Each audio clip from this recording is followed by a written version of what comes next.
저희 관련한 내용들 한양대 김광석 겸임교수 스튜디오에 나와 있습니다. 관련 내용 함께 이야기 나눠보도록 하겠습니다. 안녕하십니까? 네, 안녕하세요. 네, 안녕하십니까?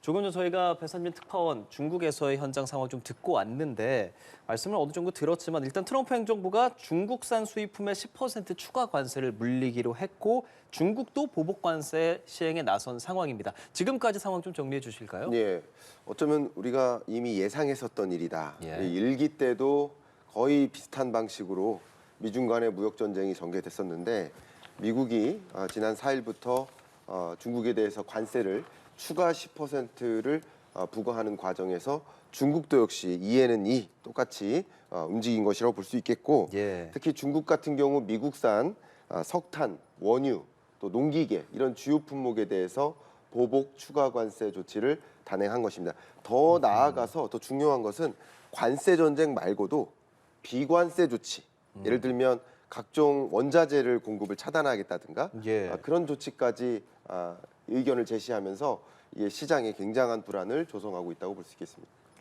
예, 지금 트럼프 대통령이 중국의 관세 대응에 대해서 괜찮다라고 말했습니다. 또 네. 그리고 시진핑 주석과의 전화 통화도 서두르지 않겠다라고 말했는데 특별한 행동을 하고 있지 않거든요. 이 네. 부분은 어떤 이유에서라고 보십니까? 제가 앞서 그 첫 질문에 대해서 이렇게 답변 드렸었죠. 예.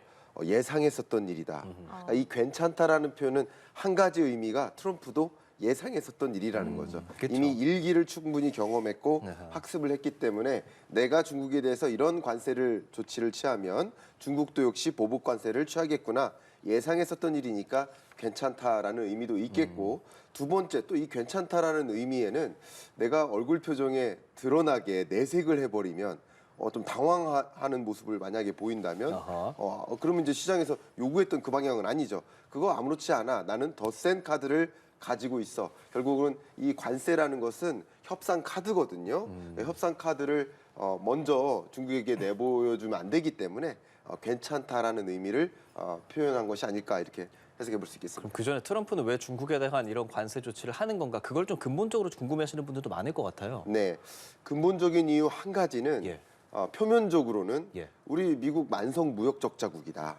만성 무역 적자 안 된다. 왜 우리나라가 계속 무역 적자를 단행해야 되느냐? 흑자국이 돼야 된다. 흑자국이 되기 위해서는 미국에게 가장 많은 무역 적자를 안겨주는 나라. 그게 이제 중국인 거거든요. 중국 외에도 캐나다나 멕시코 주요국에 대해서 관세 조치를 부과함으로써 무역 적자를 해소하겠다. 이게 이제 표면적인 이유라고 볼 수 있겠습니다만 예. 근본적인 이유는 중국의 치고 올라오는 이런 움직임을 저지하겠다. 미국 국민이 워낙 중국에 대해서 비우호적 감정이 팽배하다 보니까 미국 국민들의 어떤 지지를 반영해서 중국에게 강력하게 패권 전쟁을 가져가겠다. 중국의 어떤 성장하는 그런 모습들, 기술 추격하는 모습들, 그런 싹을 잘라내겠다라는 트럼프의 의지라고 볼 수 그럼 있겠습니다. 약간 경제적인 것과 정치적인 것과 뭐 그렇습니다. 좀 많이 연결되어 있는 조치라고도 볼 수가 있겠네요. 네. 이번에 또 그 에어포스 기자회견에서 거기 이제 기자들 앞에서 그 전용기에서 철강이랑 알루미늄 25% 관세 얘기했단 말이죠. 왜 네. 철강, 알루미늄인가? 이 부분도 궁금합니다. 지금은 예. 또 디지털 사회라고 우리가 부르고 있기 때문에 지금의 산업의 쌀 하면 반도체라고 생각할 수 있는데 그럼에도 불구하고 이 반도체가 들어가 있는 각종 제품, 자동차나 전자제품, 스마트폰 이런 영역에 뭐가 없으면 절대 안 됩니까? 역시 철강과 알루미늄이 없으면 안 됩니다. 이게 전통적인 산업의 쌀이고 지금도 철강과 반도체뿐만 아니라 이 알루미늄 이런 영역들이 없으면 안 됩니다. 그러니까 예. 그동안 미국의 제조업을 활성화시키기 위해서 노력을 했거든요. 미국으로 공장 져라.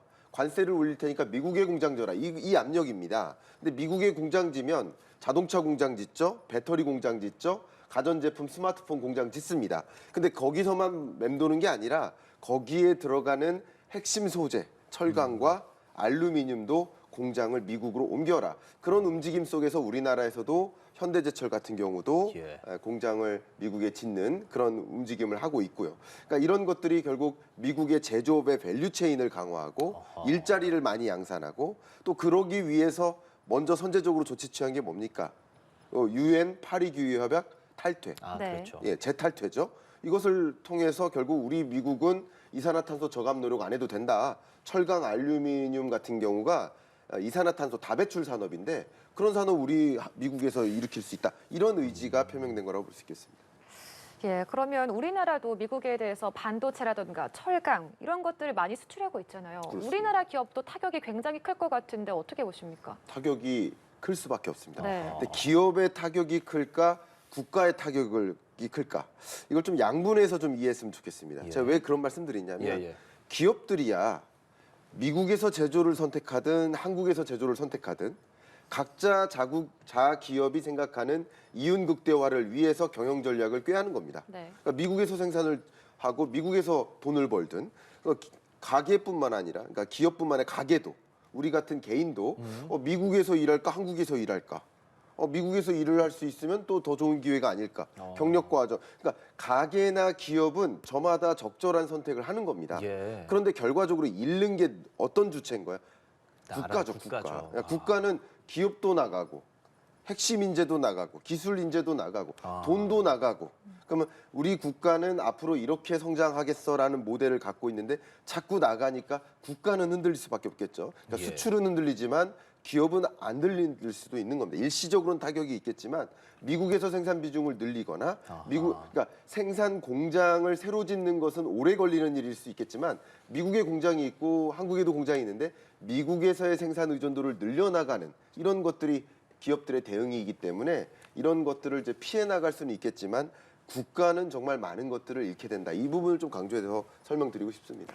예, 지금 기업과 국가로 나눠서 좀 설명을 해주셨습니다. 네. 국가가 더 타격이 클 수 있다라고 말씀해 주셨는데 그럼 앞으로 한국은 어떻게 좀 대비해 나가야 될까요? 네, 일단 가장 중요한 것이 오늘의 화두는 상호 관세를 부과하겠다라는 그렇죠. 건데 이 상호 관세는 아마 여러분들이 익숙한 그 경제학적 용어는 아닐 거라고 생각합니다. 근데 원문을 들여다보니까 fair and reciprocal trade라고 했습니다. reciprocal 이 표현인데, 그러니까 우리 공정하고 같은 상호 간의 교육 대상국 간의 같은 수준의 교육, 페어한 교육 수준을 만들기 위해서는 다른 나라가 높은 관세를 부과하면 우리나라도 높은 관세를 부과하겠다라는 의지거든요. 예. 그러니까 이렇게 가면 한국도 예외일 수 없습니다. 전 세계 국가에 대해서 미국에 대해서 이렇게 관세를 부과한다. 그러면 우리도 그에 상응하는 수준의 관세를 부과하겠다라는 의지이기 때문에 우리나라도 피해갈 수 없습니다. 그러니까 우리나라 같은 경우는 전반적으로 관세 압력을 피해갈 수 있는 영역 한 가지가 뭘까요? 산업 섹터에서는 소프트웨어입니다. 주로 하드웨어적인 주로 이제 상품 무역에 대해서 높은 관세를 부과하는 조치를 취할 텐데 소프트웨어를 중심으로 한 소프트 강국이 되기 위한 준비를 더 많이 해야 되겠고 관세를 이겨나갈 수 있기 위해서는 당연히 기술적인 수준, 우리나라의 핵심 산업에 있어서의 기술적인 수준을 더 고도화해 나가는 노력도 필요하겠다라는 의견을 또 드리고요. 세 번째 의견은 이럴 때일수록 우리나라의 수출 구조를 개편하는 노력도 필요합니다. 그러니까 미중에 대한 의존도가 철저하게 높은데 우리나라 전체 수출의 40%가량이 미중인데 미중에 대한 의존도가 높은 것이 아니라 그 밖에 다른 신흥국에 대한 수출 의존도를 높여나감으로써 수출 구조를 다변화하는 이런 전략을 통해서 이런 굉장히 무지막지하다고 표현할게요. 이 무지막지한 관세 전쟁의 시대에 우리가 돌파구를 마련할 수 있는 것이 아닌가 생각합니다. 근데 미국은 왜 그렇게 하려고 하는 거예요? 뭐 관세로 인해서 손해를 봅니까, 미국에서? 손해를 보는 부분도 있겠죠.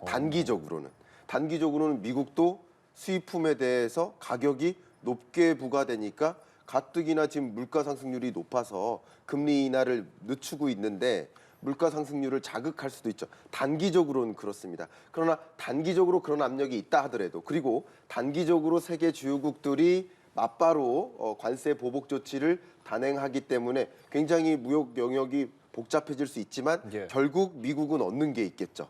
많은 기업들이 미국으로 생산 올 수도 비중을 있겠네요. 그렇습니다. 공장을 이전할 계획을 세우던가 아니면 이전 조치를 한다든가 아니면 생산 비중 의존도를 높인다든가 하는 미국으로의 쏠림 현상은 더 지배적으로 나타날 수는 있겠죠. 근데 현실적으로 미국에서 그렇게 하겠다라고 하면 전 세계적으로 이게 따라올 수밖에 없습니까? 전문가적으로 보시기에 어떠세요? 세계 최대의 소비 시장입니다. 예.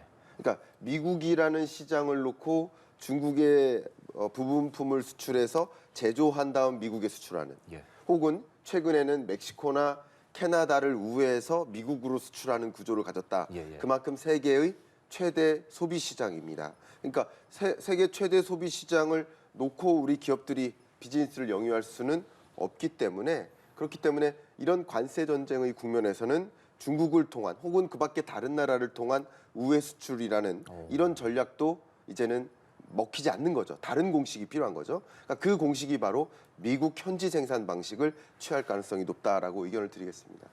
예, 지금 상호 관세에 대한 이야기가 오늘의 화두였다라는 말씀을 해주셨거든요. 네. 지금 한국의 대미 무역 흑자액이 81조 원 규모인데 또 미국 입장에서 보자면 무역 적자국 8위가 한국입니다. 네. 그러니까 미국이 손해를 보고 있다라고 생각할 수도 있기 때문에 이 상호 관세에 대해서 우리나라도 이 사정권에 들어갈 수 있다라고 보십니까? 네, 사정권 안에 들어갈 수 있다고 생각합니다. 물론 우리 한국이라는 나라는 예. 미국 입장에서 군사 안보적인 파트너국이에요. 네. 특히 중국을 생각했을 때 예. 대중국 무역 분쟁이나 패권 경쟁 혹은 군사 안보적인 분쟁까지 가늠해 봤을 때 한국이라는 나라는 분명 동맹국임에는 틀림이 없습니다. 또 한 가지 중국을 배제하는 움직임 혹은 TSMC가 누구 손에 쥐어질지에 대한 고민, 이 물음표가 있는 이런 상황에서는 한국이라는 나라가 반도체나 또 조선업이나 그 등지에 있어서 한국은 굉장히 중요한 전략적 파트너국임에는 틀림이 없습니다. 그렇기 때문에 한국을 상대적으로 막대한다 이렇게 표현을 하기 어렵지만 또 역시 한국의 주요 산업들이 또 주요 밸류 체인이 미국으로 가져와줬으면 좋겠어요. 이게 뭐냐면 고구마 줄기를 가져오는 느낌입니다. 자동차 기업만 오지 마라. 자동차에게 납품하는 철강 기업도 같이 와라. 그 철강 기업에 들어가는 각종 소재나 부품이나 생산 장비, 중소 중견 기업도 같이 와라. 고구마 줄기를 가져오는 느낌이지 고구마 하나만 와라가 아니에요. 그러니까 트럼프가 그렇게 밸류 체인을 완전히 미국에 완성하겠다라는 이런 방향성이라고 해석하시면 좋겠습니다. 그런 관점에서 어쨌든 미국이 더 우월하게 취하고 싶은 건 더 취하고자 하는 거죠. 그런 관점에서 물론 한국은 무시할 수 있는 혹은 동맹국으로서 파트너십을 유지하기 위한 그 적절한 움직임을 취하겠지만 그럼에도 불구하고 예외가 될 수는 없다. 왜냐하면 미국 우선주의라는 관점에서 해석해 볼 필요가 있겠다 의견 드립니다. 미국 입장에서는 말씀하신 게 유리하고 우리나라 입장에서는 불리할 수도 있고 그렇죠. 그러면 기업 입장에서는 말씀하신 것처럼 이걸 생산 구조를 바꾼다거나 뭐 그런 가능성을 통해서 이걸 손해를 볼 수 있냐 아니면 이걸 기회로 삼을 거냐 할 수 있는데 실제로 기업들의 좀 움직임이라든지 반응 같은 거 좀 들어보신 거 있습니까? 예, 저는 정말 많은 기업들을 실제 만나고 예, 있고 그리고 의사결정자분들하고도 많이 대화를 하고 있습니다만 역시 관세를 올리면서 예. 그러니까 미국에서 제조했을 때 거기에 들어가는 설비 투자 규모 또 거기에서의 인건비 이런 부담들이 있잖아요. 그럼에도 불구하고 관세를 올렸을 때 수출하는 부담이 커지고 또 미국에서 법인세를 절감하거나 제로금리 환경을 만들어서 설비 투자하는 데 보조를 해주거나 또 이산화탄소 저감 노력 고민 안 해도 돼. 이게 다 비용이거든요. 그러니까 그만큼 적절한 유인책들을 같이 강구하고 있기 때문에 그리고 또 미국은 앞에 계속 강조하고 있지만 세계 최대의 소비 시장입니다.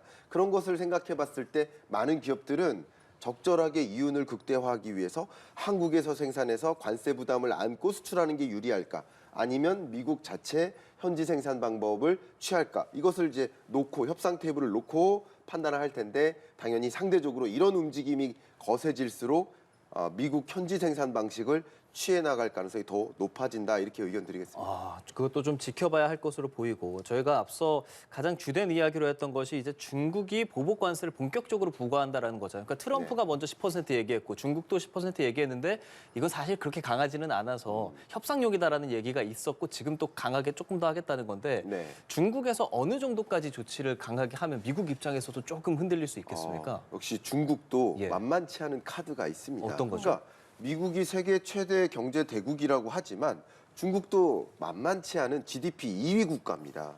세계 무역 시장에서는 더 많은 비중을 차지하고 그래서 있어요. 전쟁이라 그러잖아요. 전쟁인 겁니다. 예. 근데 중국이 갖고 있는 카드는 무엇일까? 이 자료가 나오고 있지만 여러 가지 하고 있지만 맨 밑에 줄 예. 전략 광물인 텅스텐, 탈루륨 수출을 제한하겠다. 그러니까 중국이 이미 세계 히토류 점유율을 그냥 독점적으로 확보하고 있습니다. 그런데 중국이 만약에 히토류를 공급하지 않겠다. 혹은 전략 광물을 제공하지 않겠다. 그러니까 우리나라 같은 경우도 히토류 제공하지 않고 만약에 혹은 뭐 그밖에 갈륨이라든가 리튬이라든가 이런 거 공급 차단하면 반도체 생산이 멈춥니다. 또 2차 전지 자동차 생산이 멈춰버립니다. 그러니까 그런 원자재를 싹 거의 핵심 주력 산업에 있어서 전략 광물이라고 표현할게요. 예, 예. 이 전략 광물의 시장을 완전히 독점하고 있다시피 하니까 미국 너네가 그렇게 나오면 나 이거 공급 안 해. 기억하십니까? 2019년에 일본에서 우리나라한테 반도체에 들어가는 핵심 소재, 예. 3대 핵심 소재를 공급을 일시적으로 차단했었죠. 마치 그런 것처럼 우리도 미국에서 뭐 니네가 계속 거기 뭐 다 만들려고 하잖아. 거기에 들어가는 핵심 소재 우리가 공급하고 있거든. 예. 우리가 공급 차단할 거야. 라는 으름장을 계속 내밀고 있는 거야. 두 번째 카드는요. 채권입니다. 미국이 역시 계속 부채 의존해서 생산을 계속 늘려나가고 경제 규모를 키워나가는 경제 정책을 꾀하고 있는데 그 미국 채권을 국채를 누가 다 사주고 있습니까? 중국과 일본이에요. 네. 근데 그러면 우리 국채 매도하겠다, 안 사주겠다 이런 식으로 하면 미국 경제에도 삐걱거릴 수 있습니다. 만만치 않은 카드를 중국이 갖고 있기 때문에 그냥 한 방에 큰 보복 조치를 하기보다는 서로 간의 으름장을 나 괜찮아. 그러면 우리 이거 공급 안 할 텐데 그래도 괜찮아. 우린 더 큰 카드 있어. 서로 이렇게 말싸움을 많이 하면서 네. 좀 그 충격을 좀 안 받기 위해서 충격을 피해 나가기 위해서 으름장을 놓고 있는 상황이다라고 저는 표현을 하고 싶습니다. 그럼 당연히 궁금해지는 것, 협상 가능성은 어떻게 봐야 됩니까? 협상 가능성도 예. 있죠.